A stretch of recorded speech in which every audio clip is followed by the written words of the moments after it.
Now welcome to another edition of News from Naboo with Thor's Lightning Takes. And let's get right to the news.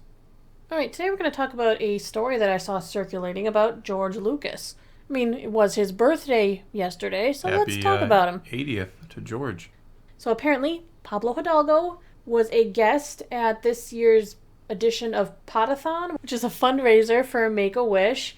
Podathon? Yeah. Okay. I don't choose the names. They could have called it like a Wish-a-thon. Wish-a-thon? I don't know. Wish-a-Podathon?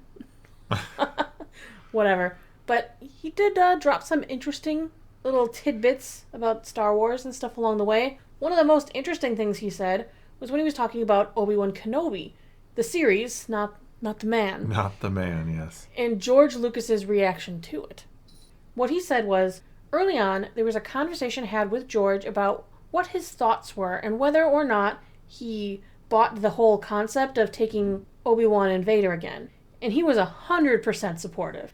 And I've heard tell that it's been one of his favorite things to come out of Star Wars, because he recognizes so much of what he did in the prequels basically brought forward and celebrated in a way that I'm sure surprised him. Surprised us all. I was surprised by it, for sure. We do have to bear in mind that this is Pablo saying what George said. Hearsay. There is a bit Objection. of hearsay. Yes, you could object to that, yes. So, I'm very curious about what George really felt, because he's had things to say about some of these other projects over the years that makes me question a little bit about what he said this time. For one, when he talked to Bob Iger apparently about The Force Awakens. Now, Bob Iger wrote this in his book. Bob Iger said, just prior to the global release, Kathy screened The Force Awakens for George. He didn't hide his disappointment. There's nothing new, he said. And in each of the films in the original trilogy, it was important to him to present new worlds, new stories, new characters, and new technologies.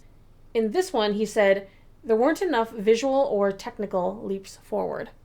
What do you mean? It was a new sand planet. It wasn't Tatooine. But it was still just a sand planet. In a slight It was still defense, just a Death Star. In a slight... It was just a really big one. Even Han pointed that out. In a slight defense, I don't know how many more leaps forward there are in the film industry. Where else do you go when you have realistic special effects? It's funny because now we want them to leap backwards because some of those practical things were just chef's kiss. Everything goes full circle, doesn't it? But it's funny because him saying that about The Force Awakens, that there's nothing new. Well, there's nothing new with the story, really. I mean, right.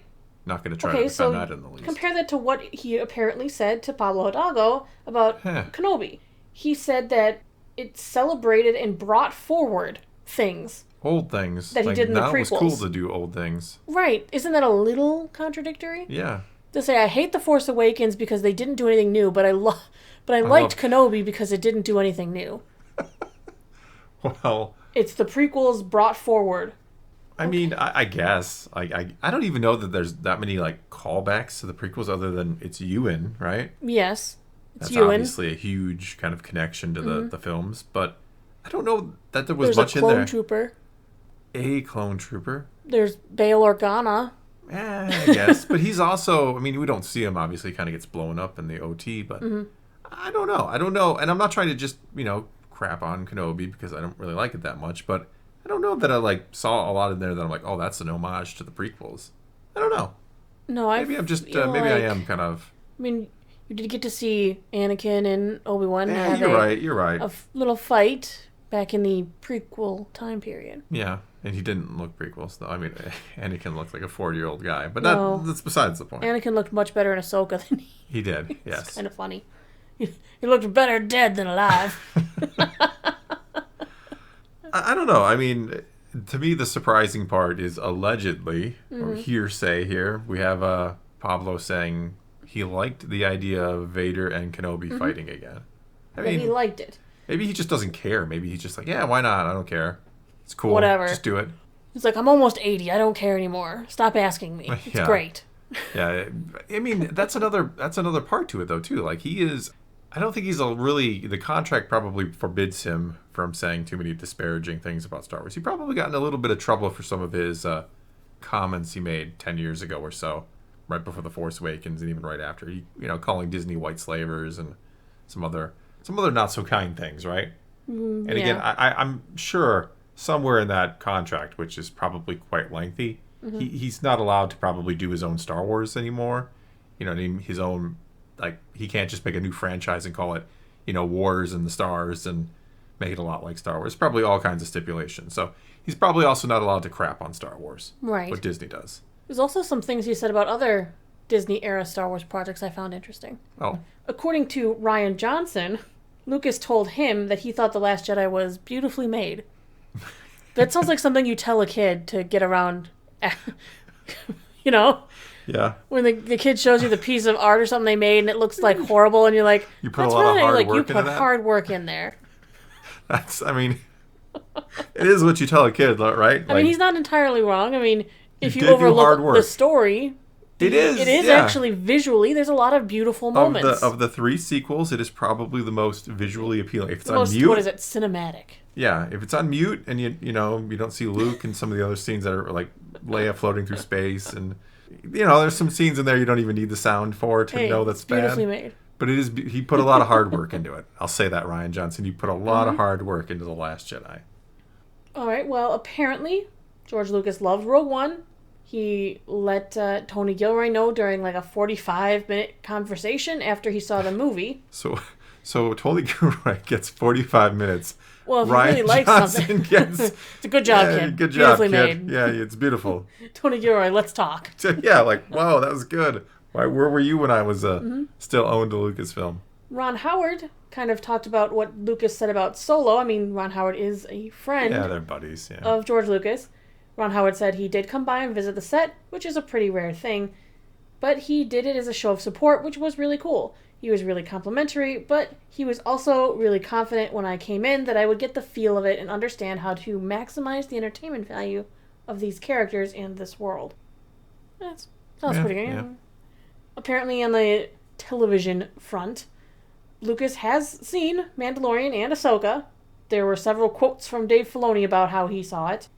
They didn't mention what he thought of Ahsoka, but we know he was on set or something there too. There were like images. But apparently he's actually never said anything about the Rise of Skywalker. You can't even say like you put in hard work, because I don't even feel like that was the case. We don't even know if he saw that one. He gave up after. I would love to know how much he's actually watched and what he really thinks. Because everybody asks him. Of course. Well, yeah. I mean, you'd ask him, like, what do you think about what Disney did to your baby? I've even said that would be like, if I had one question I could ask him, like, what is your honest opinion on Disney Star Wars? Like, just be as candid as possible. Don't worry about anything else. Mm-hmm. Well, let's move on to something else. The Phantom Menace was just back in theaters, which it did fairly well. Well, Variety has done its homework, and they're saying that when it comes to Disney Plus, the most viewed Star Wars movie is The Phantom Menace. Huh. It's not Revenge of the Sith. It's not Rogue One. Not Empire Strikes Back, Return of the Jedi, not The Last Jedi. No, shocking. Phantom Menace is currently the most viewed Star Wars movie on the platform. I don't know how they got this information, but it came from multiple sources. That surprises me. I mean, that really... Not that I think The Phantom Menace is horrible. I'm not saying that, but like all the movies... Like, is it because that is the first one and a lot of people are like, I'm going to watch all the movies again in order, and then they watch The Phantom Menace and don't carry on? It could also be there's been a lot more connecting media to the prequels.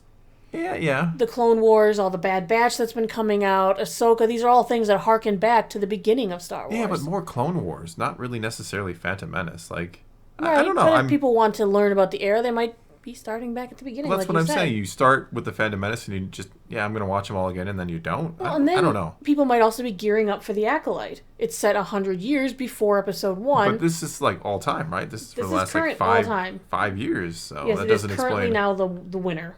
Huh. Mm-hmm. I mean, I like Phantom Menace and all, but surprised is the word I would choose. I know. It's funny that film actually made $924 million in its initial box office run. Especially thanks to the 3D release in 2012, the movie became the first Star Wars installment to hit the $1 billion milestone because of that re-release in 2012. We've talked before about how we went seen that together. I think a cat just fell out of the out of the sky. Out of the sky. Sorry for the background, but I don't even know where he fell from. But he just fell. Also, in the $1 billion milestone of The Force Awakens, Last Jedi, Rise of Skywalker, as well as Rogue One. Also to note, bringing The Phantom Menace back to the box office for its 25th anniversary release was the best performing re-release in the past decade.